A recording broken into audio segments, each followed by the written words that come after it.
नमस्कार दोस्तों, quick flash news पर आपका बहुत बहुत स्वागत है। आज 4 मई 2026 है और हम लेकर आए हैं आपका daily global to local briefing. आसान भाषा में कहें तो दिन भर की वो तमाम भारी भरकम खबरें जिन्हें समझना आपके लिए जरूरी है, उनका एकदम सरल और सटीक विश्लेषण आज हम यहाँ करने वाले हैं।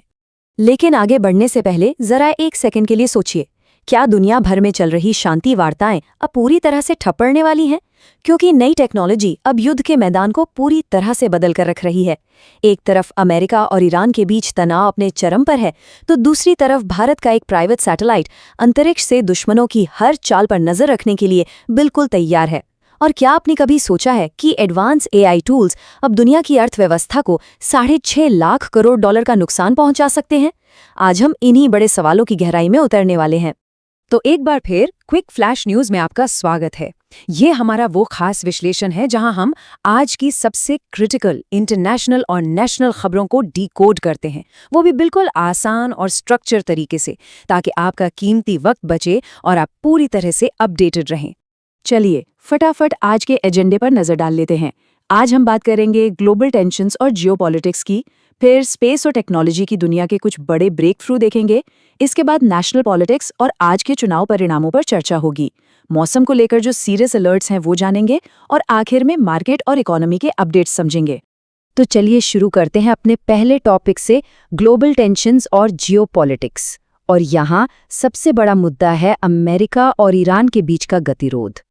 देखिए, अभी ताज़ा अपडेट ये है कि ईरान ने अमेरिका को एक 14 पॉइंट का पीस प्रपोजल यानी शांति प्रस्ताव सौंपा है।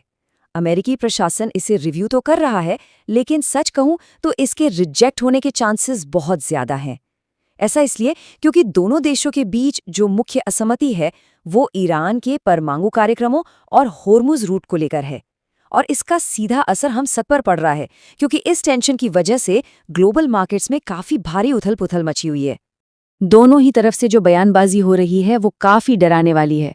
आप खुद देखिए, एक तरफ अमेरिका ने साफ चेतावनी दी है कि ईरान की एक भी गलती का अंजाम एक भयंकर जवाबी हमला होगा। वहीं ईरान भी पीछे हटने को तैयार नहीं है। उसने सीधे तौर पर धमकी दी है कि वो हॉर्मुज रूट को अमेरिकी सेनाओं के लिए कब्रगाह बना देगा। ये वाकई एक बेहद संवेदनशील स्थिति है और दोनों पक्ष अपने अपने रुख पर बिल्कुल अड़े हुए हैं। अब इसी ग्लोबल टेंशन के बीच कुछ नए और काफी इंटरेस्टिंग गठजोड़ भी बन रहे हैं, जैसे कि भारत और इजराइल ने बॉर्डर पार के आतंकवाद से निपटने के लिए एक नई स्ट्रेटेजिक पार्टनरशिप की है। इसमें एक ऑपरेशन सिंदूर का खासतौर पर जिक्र किया गया है, जिसे एक बहुत बड़ा रणनीतिक बदलाव माना जा रहा है। बेसिकली इसके तहत आतंकवाद के जवाब में सिंधु जल संधि यानी इंडस वाटर ट्रीटी के डेटा को रोककर पाकिस्तान पर बहुत भारी दबाव बनाने की तैयारी है। आगे बढ़ते हैं अपने दूसरे सेगमेंट की तरफ, टेक एंड स्पेस ब्रेक थ्रूज। चलिए सीधा अंतरिक्ष की कक्षा से लेकर आर्टिफिशियल इंटेलिजेंस की दुनिया में चलते हैं। 190। अब आप सोच रहे होंगे कि ये नंबर क्या है।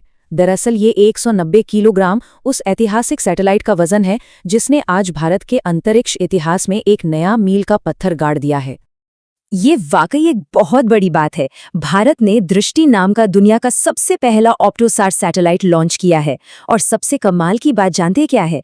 इसे किसी सरकारी एजेंसी ने नहीं, बल्कि गैलेक्साई नाम के एक प्राइवेट भारतीय स्टार्टअप ने बनाया है। इसे स्पेसएक्स के फैल्कन 9 रॉकेट के जरिए लॉन्च किया गया है। ये सैटेलाइट इतने एडवांस्ड हैं कि भारी बादलों और घने अंधेरे के बीच भी पृथ्वी की एकदम क्रिस्टल क्लियर तस्वीरें ले सकते हैं। डिफेंस और डिजास्टर मैनेजमेंट के लिए समझ लीजिए, ये सच में एक गेम चेंजर साबित होने वाला है। लेकिन देखिए, जहां टेक्नोलॉजी हमें आसमान में इतनी ताकत दे रही है, वहीं डिजिटल दुनिया में ये कुछ बहुत ही सीरियस खतरे भी पैदा कर रही है। स्टैनफोर्ड और एमआईटी के एक्सपर्ट्स ने एआई साइबर रिस्क को लेकर एक काफी डराने वाली चेतावनी दी है। उनका कहना है कि चैट जीपीटी और जेमिनी जैसे जो एडवांस्ड एआई टूल्स हैं, वो अनजाने में ही सही, लेकिन लोगों को साइबर क्राइम करना और पकड़े जाने से बचना सिखा रहे हैं। और क्या आप अंदाजा लगा सकते हैं कि इस खतरे का दायरा कितना बड़ा है? $6.5 ट्रिलियन, जी हाँ, 6.5 लाख करोड़ डॉलर। एआई के जरिए होने वाले इन साइबर अटैक से दुनिया भर के बिजनेस और इकोनॉमीज पर इतने बड़े नुकसान का भारी खतरा मंडरा रहा है। ये एक ऐसा रिस्क है जिसे अब कोई भी देश इग्नोर करने की गलती नहीं कर सकता। चलिए अब वापस देश लौटते हैं और बात करते हैं नेशनल पॉलिटिक्स और इलेक्शंस की। आज का दिन काफी अहम है क्योंकि आज नतीजों का दिन है। आज देश के 5 अहम हिस्सों में वोटों की गिनती हो रही है। पश्चिम बंगाल, तमिलनाडु, असम, केरल और पुडुचेरी में सुबह 8 बजे से ही काउंटिंग शुरू हो चुकी है। लेकिन पूरे देश की नज़रें अगर देखा जाए तो मुख्य रूप से पश्चिम बंगाल पर टिकी हुई हैं। वहां नतीजों को लेकर काफ़ी हाई एंटिसिपेशन है और इसी वजह से ईवीएम की सिक्योरिटी को भी वहां बेहद टाइट रखा गया है। राजनीति से थोड़ा हटकर अगर इंफ्रास्ट्रक्चर की बात करें तो दिल्ली के लोगों के लिए एक बहुत बड़ी खुशखबरी है। दिल्ली मेट्रो के एक मेगा एक्सपेंशन का ऐलान हो गया है। इसमें 7 नए कॉरिडोर बनेंगे और 65 नए स्टेशन जोड़े जाएंगे। इस प्रोजेक्ट का सीधा फायदा आउटर दिल्ली के इलाकों को मिलेगा, जिससे वहां की कनेक्टिविटी बहुत बेहतर हो जाएगी। तो जो लोग रोज सफर करते हैं उनके लिए ये वाकई एक बहुत बड़ी राहत की खबर है। अब बात करते हैं एक ऐसे टॉपिक की जिसका सीधा असर हमारी और आपकी सुरक्षा पर है, वेदर अलर्ट्स और कुछ बेहद दुखद त्रासदियां। कई राज्यों में गंभीर तूफानों ने भारी तबाही मचाई है। 85.5 किलोमीटर प्रति घंटे की खौफनाक रफ्तार। मध्य प्रदेश और उसके आसपास के इलाकों में इस स्पीड से चले तूफानों ने जो तबाही मचाई है वो बहुत डराने वाली है। और ये सिर्फ एक आंकड़ा नहीं है, बल्कि जमीन पर इसने भारी विनाश किया है। हालात इतने सीरियस हैं कि मौसम विभाग ने देश के 19 राज्यों में ऑरेंज और येलो अलर्ट जारी कर दिए हैं। इसका सबसे भयानक असर मध्य प्रदेश, छत्तीसगढ़, बिहार और उत्तर प्रदेश में देखने को मिला है। किसानों की फसलों का बहुत भारी नुकसान हुआ है और जो सबसे दुखद बात है वो ये कि इन तूफानों की वजह से सिर्फ 12 घंटों के अंदर 13 लोगों को अपनी जान गंवानी पड़ी है। अगर आप इन इलाकों में रहते हैं तो प्लीज अपना और अपनों का बहुत ध्यान रखें। और अब आखिर में चलते हैं अपने मार्केट और इकोनॉमी अपडेट्स की तरफ। देखते हैं कि आज की पॉलिसीज का सेंसेक्स पर क्या असर पड़ने वाला है। केंद्र सरकार ने एक बहुत बड़ा पॉलिसी डिसीजन लिया है। अब इंश्योरेंस यानी बीमा सेक्टर में 100% फॉरेन डायरेक्ट इन्वेस्टमेंट (FDI) को मंजूरी दे दी गई है। लेकिन यहाँ एक कैच है जिस पर आपको ध्यान देना चाहिए। LIC में ये लिमिट अभी भी 20% पर ही कैप रहेगी। कुल मिलाकर विदेशी निवेश को भारत लाने के लिए यह सरकार का एक काफी एग्रेसिव और बड़ा कदम है। अगर मार्केट एनालिस्ट्स की माने तो इस हफ्ते सेंसेक्स की पूरी चाल मुख्य रूप से 5 चीजों पर डिपेंड करेगी। पहला, अमेरिका ईरान की जो पीस टॉक चल रही है उसका क्या रिजल्ट आता है। दूसरा, कंपनियों के चौथी तिमाही के अर्निंग्स रिपोर्ट्स। तीसरा, विदेशी निवेशक जो लगातार बिकवाली कर रहे हैं उनका ट्रेंड।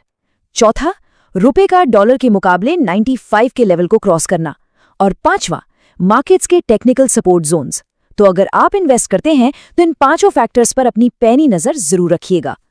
आज हमने काफी सारी भारी भरकम और टेंशन वाली खबरें डिस्कस की, तो चलिए इसे थोड़ा बैलेंस करने के लिए एक काफी प्रेरणादायक विचार पर गौर करते हैं। गूगल के CEO सुंदर पिचाई कहते हैं, ये समझने के लिए कि आप लाइफ में सच में क्या करना चाहते हैं, अपने दिल की आवाज को अपने दिमाग से ऊपर रखिए। अगर आप अपने शौक को अपना पेशा बनाते हैं तो आपकी सफलता के चांसेस बहुत ज्यादा बढ़ जाते हैं। ये बात सच में हम सभी के लिए एक बहुत कमाल की सीख है। तो आज के इस पूरे विश्लेषण के बाद एक बहुत बड़ा सवाल हमारे सामने खड़ा होता है।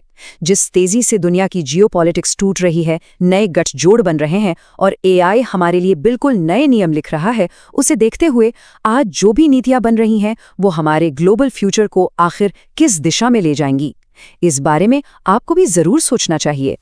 क्विक फ्लैश न्यूज़ के आज के इस विश्लेषण में हमारे साथ जुड़ने के लिए आपका बहुत बहुत धन्यवाद। अगर आपको आज की इन मुश्किल खबरों का ये आसान और क्लियर एनालिसिस पसंद आया हो तो प्लीज़ चैनल को सपोर्ट जरूर करें। ऐसे ही डेली अपडेट्स और डीप इनसाइट्स के लिए चैनल को सब्सक्राइब करना बिल्कुल ना भूलें। हमेशा जागरूक रहें, सेफ रहें और हम आपसे मिलेंगे अगले विश्लेषण में।